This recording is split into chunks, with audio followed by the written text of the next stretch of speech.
Hi everybody, Sensei Dell here. I just wanted to give you this quick video on demand review for your white belt test coming up.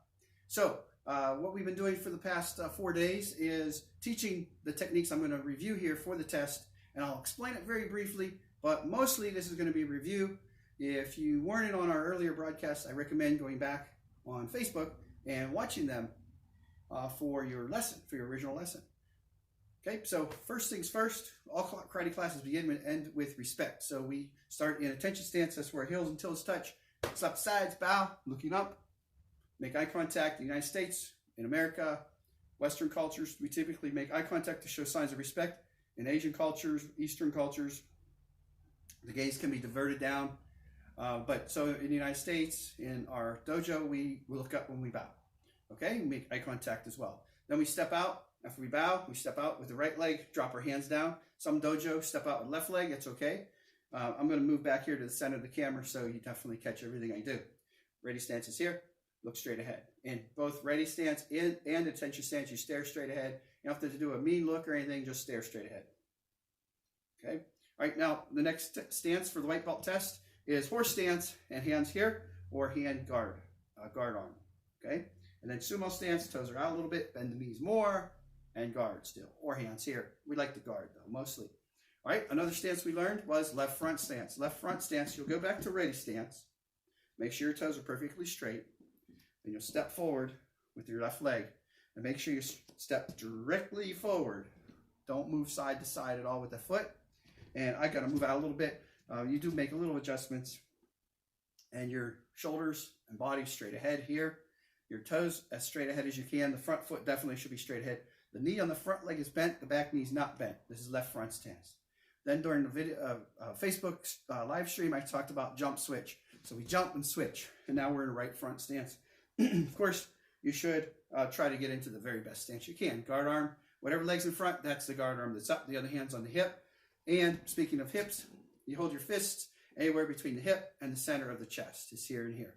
And I don't like to talk about how to make fists because most people typically make a fist naturally.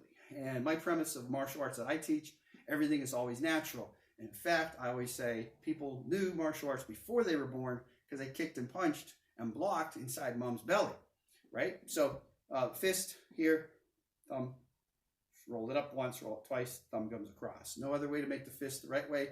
There's some variations at times, but for our white belt lessons, that's it right there. Okay, and that's it. Thumb's right here on the outside of the fist. All right, so back here, ready stance.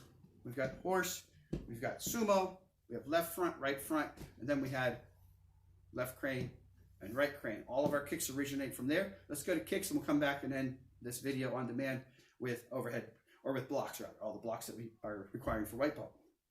Okay, so all kicks start in crane. So come to crane first, kick it out, that's front snap kick, boom. Straight out. Now turn sideways and kick, front snap kick this way. Boom, right there. So the foot comes up, snaps out, comes back and down.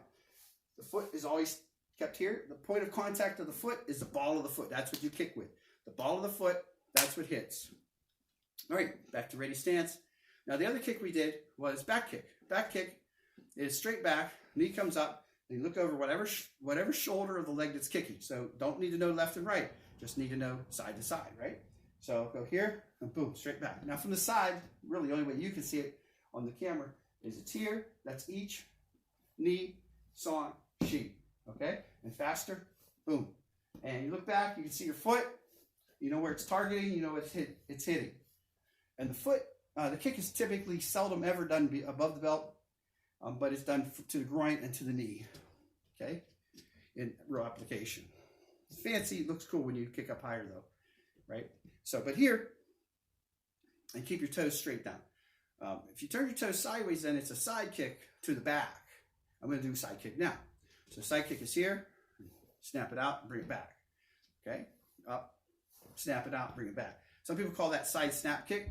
There's a side thrust kick. We don't need that in white belt curriculum at all. Don't need that at all. The other technique that we did as far as kicks, oh, I'm sorry, that's all we did was kicks. Front snap, back kick, and side kick. Okay, now blocks, real quick. I want to keep this video short and sweet. So blocks, we're back in sumo, hands are here or here, but I'll start here to make it easier. overhead block. That was where you came across. That's each knee is here, covering the entire head, and saw on his back. Each knee, saw. Each knee, saw. Each knee, saw. Now, faster, it'll be here.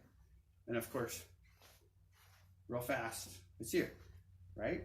So here, I hold my hands anywhere between your hip and your center of your chest. I hold them above, right in the middle, okay? Now, downward block was the next block we did. Here, here, and here. Or we can do both arms at the same time. Sometimes, or most of the time, it's easier to do both arms. And the reason why is because we have left and right halves. Remember, the left half of the body controls the right half of the, or left half of the brain controls the right half of the body. Right half of the brain controls the left half of the body. So it's easier if we work them together, and then that gets the coordination going, and then we can get better at doing them one at a time. I'm teaching all this martial arts at a very simplified level, so kids can do it, anybody can do it, no martial arts experience whatsoever needed. All right, the other two blocks, the last two blocks that we did was ice cream scoop. There's other names for this, and there are correct names. And this is actually, the correct name would be outside forearm block or inside to outside forearm block. Ice cream scoop, more descriptive, kids remember it easier, so I like to use that. And then there's inside forearm block or elephant ear block, right? Elephant ear block, one after the other.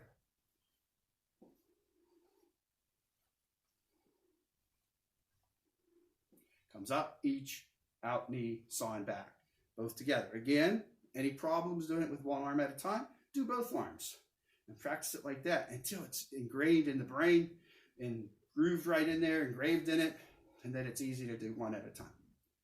Okay, and that's our entire curriculum for white belt. That's all that we require for the white belt to be awarded with a certificate, a digital certificate. I'll send everybody that wants to have that. Okay, so thank you. Look forward to seeing you soon.